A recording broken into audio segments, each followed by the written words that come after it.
Well, first I just want to say thank you for using this service because it really helps me get money for all that I'm trying to do. So what I'm going to do is I have 3 of your runs, and I'm gonna show them in regular time, and then we're going to watch them again in slow motion.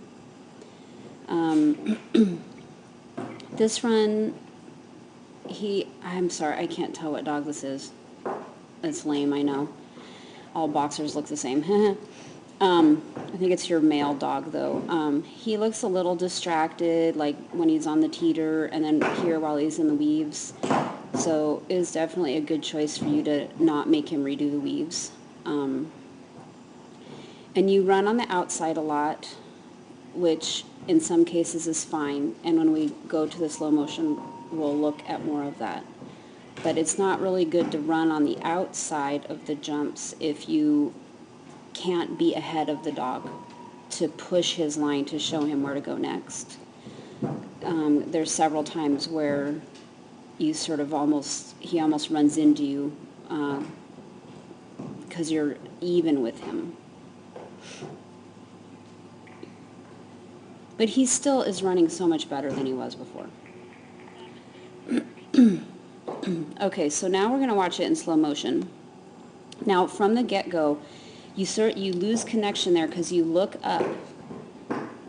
You look up to see if it's okay to go, or you're looking at the judge, and that is totally fine to do. But I would keep a hold of him while you do that, while you look up, and then once you know it's okay, I want you to reconnect with him again before you let him go, because look at what happens.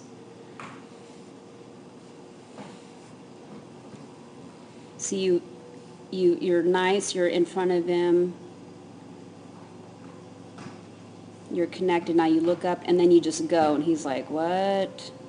Okay, so just a little bit more connection with him. Now here, you should have put this front between this white jump and the tire, because look, here he sort of thinks he's going to the double, and you have to really push him to the tire. And the more times that you do stuff like that, the less he's going to sort of trust the direction that you're showing him to go is correct, if that makes sense. So if you would have just put your cross between that white jump and the tire, it would have been great. And you would have been able to get up there just fine. It would have been no problem. So I'm not going to worry about the teeter, because I've seen him do the teeter just fine. And I've seen him do the weaves just fine. He just looks a little distracted is all.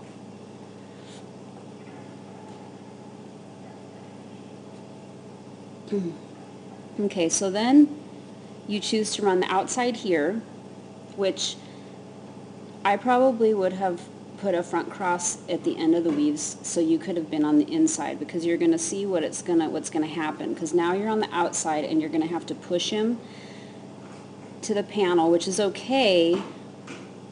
Whoops. Except that right here he goes in front of you because he thinks he's going this way, and he's probably looking at that tunnel thinking that you're going to the tunnel. And now you're sort of doing this rear cross thing sort of behind him, calling him back.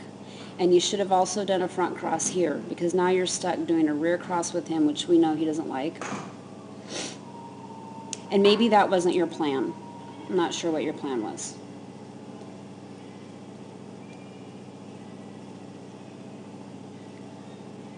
Okay, so then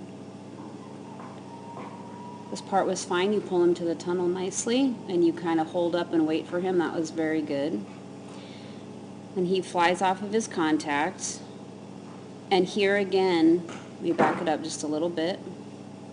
Here, because you're sort of stuck coming around that tunnel, he thinks he is going to the tire. So you push him to the double, which he pushes fine. Okay, I'm going to back up again. Now, I don't know if you noticed this when you were walking it or not, but from the double there, it's pretty straight line to that chute. So the dogs are really looking this way to the chute, right? Now, I want you to watch you as you're trying to get him to this white jump. Now you're running towards the jump, but you're not giving him any sort of a turning cue. And while it is a straight line from the double to the white jump, there is a turn in there if they think they're going to the chute. So watch you're just sort of running. You don't turn your shoulders into him. You don't bring your outside arm.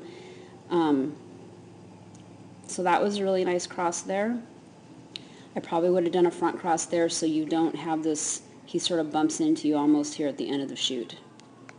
And see how he's sort of slowed down a little bit because he's like, whoa, she's right there, and you are pushing him again. So pushing him is fine if you're ahead so that he can read the push and change the direction that he's going. But if you're walking a course and you think you're going to run the outside, then you need to be able to be ahead of him if you're going to have to push his line, okay?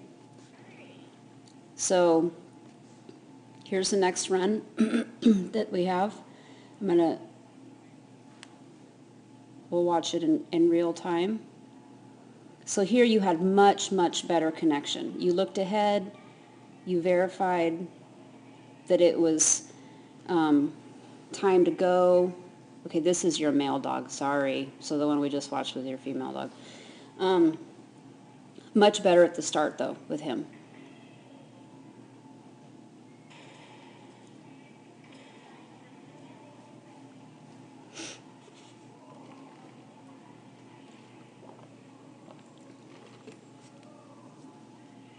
I'm sorry, I can't tell which of your dogs is which dog.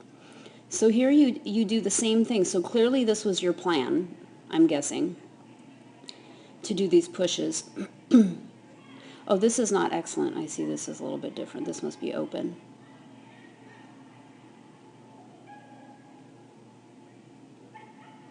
That was nice. Your dogs pull really nicely. That's good to know.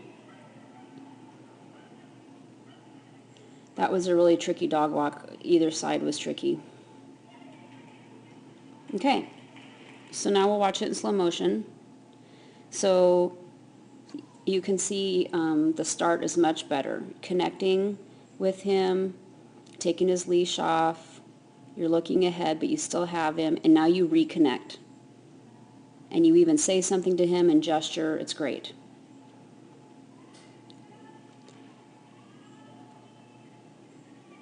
I'm not really sure why he did that.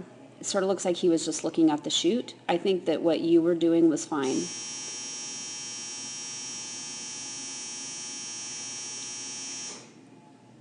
He's just kind of looking all around. Probably looking for someone to be friends with. So that was nice. It was kind of late, but of course it was because you had been at a complete stop with him, so that's fine. Okay, and I'm going to speed this up because this part was fine. I would have crossed right there unless he only weaves on that side. Let me go back and see if we can see why he didn't just go to the weaves. Probably you just sort of lost connection with him a little tiny bit because your motion and your shoulders and everything are correct. But right here he just goes behind you, so who knows why, because I think what you were doing was fine. If there was a ring crew sitting right there, that I would have thought it was because of that. But I probably would have put a cross between the teeter and the weaves, unless he doesn't weave on that other side. And if you don't want to put it in before the weaves, then you should have crossed probably at the end of the weaves, because now here you are, same situation, stuck on the outside of this line. And now he's even with you, and you're setting a line this way when he needs to go this way to the table. So he looks like he was, I don't know if maybe he was sort of drawn by the judge, but your motion as you were coming around from the A-frame and coming around to this jump, your motion was pushing him this way. So he was absolutely correct to do that, to take that path.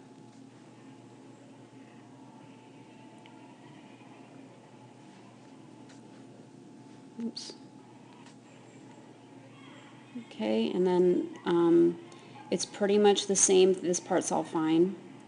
It's pretty much the same thing, though.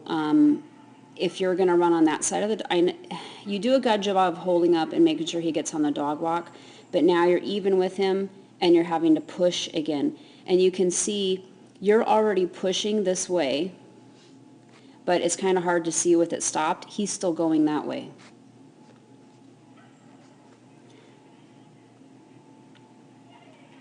Okay, but I mean, it was fine. Okay, here's the next run. It kind of got started in the middle. Sorry about that. And here you are again on the outside having to do a rear cross on the flat and pushing again. The dog didn't read that push either.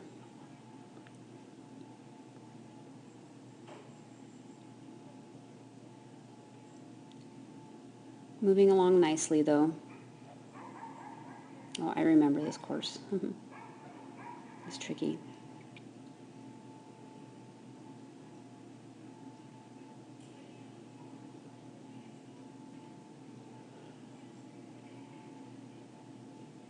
Okay, nice job.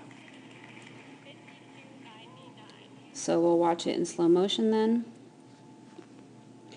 So you're doing, I think you did all rear crosses on this course, and that is not good for either one of these dogs. You could have put a front in right there before that jump, and you could see how the dog didn't know where it was supposed to go. You see how it jumps straight this way because it doesn't know. And still going straight while you're cutting it, and then even slows down and almost stops. You could have put a front in right there. Here you are running the outside. Same thing. Dog continues that way because it's not sure what direction you're going next.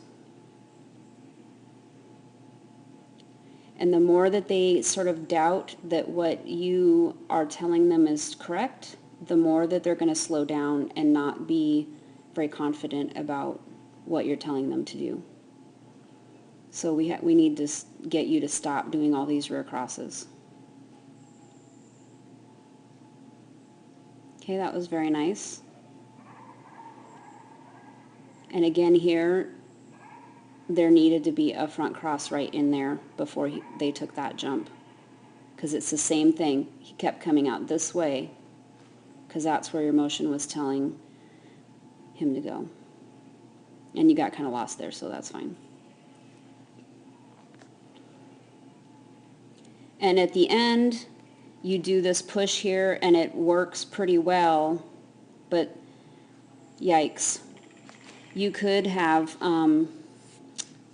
I know it looked like you were sort of discombobulated from the course here, but when you pick this dog up out of the tunnel, instead of picking it up on your left, you could have just done a blind cross while it was in the tunnel, and you could have picked it up on your right side, and you would have been running the inside of this path instead of the outside, and there would have been no question for the dog.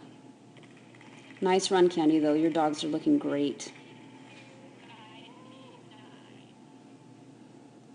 Okay, thank you.